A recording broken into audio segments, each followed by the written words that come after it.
हाँ, બનાસકાંઠા પોલીસમાં થરાદ ડિવિઝનની પોલીસ દ્વારા અને ખાસ કરીને થરાદ પોલીસ સ્ટેશન દ્વારા અમારા ભુજ રેન્જના આઈજીપી શ્રી કોરડિયા સાહેબની સૂચનાથી અને અમારા એસપી શ્રી અક્ષરાજ સાહેબની સૂચનાથી એવી સૂચના હતી કે નાકાબંધી ઉપર જે અમારા ચેકપોસ્ટ છે ત્યાં સખત વાહન ચેકિંગ થાય અને કોઈ પણ પ્રકારનો મતલબ ડ્રગ્સ છે કે બીજી ડ્રગ્સને લગતી કોઈ મતલબ વસ્તુઓ આપણા ગુજરાત રાજ્યમાં પ્રવેશે નહીં, એની પૂરેપૂરી તકેદારી રાખવી અને ચુસ્ત વાહન ચેકિંગ કરવું.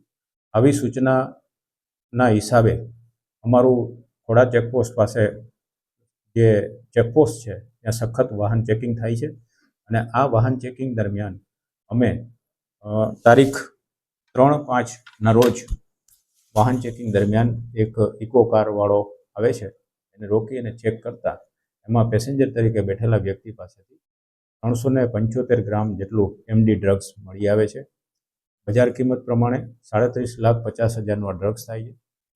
એ આરોપીને તુરંત જ પકડી લેવામાં આવે છે અને કાયદેસર એના વિરુદ્ધ ગુનો પણ રજીસ્ટર કરવામાં આવે છે. ત્યારબાદ આ જે એમડી ડ્રગ્સ છે એ કોને વેચવા જતો હતો એવી પૂછપરછ દરમિયાન આ ડ્રગ્સ છે એ ભુજનો એક શખ્સ છે કે જેને પણ અમે રાઉન્ડ અપ કરી લીધેલો છે અને એની પાસેથી આ ડ્રગ્સ એને પહોંચાડવા જવાનો હતો.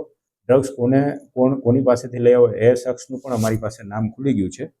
આમ અમે અત્યાર સુધીમાં રાકેશ હીરારામ બિશ્નોઈ જે ગાંધીસાગર જિલ્લાનો વતની છે રાજસ્થાનનો, એને અમે પકડી લીધેલ છે અને જે ભુજનો શખ્સ છે મોહમ્મદ અબ્દુલ મુખા કે જેને આ મુદ્દામાલ આપવાનો હતો તેને પણ અમે રાઉન્ડ અપ કરી લીધેલો છે.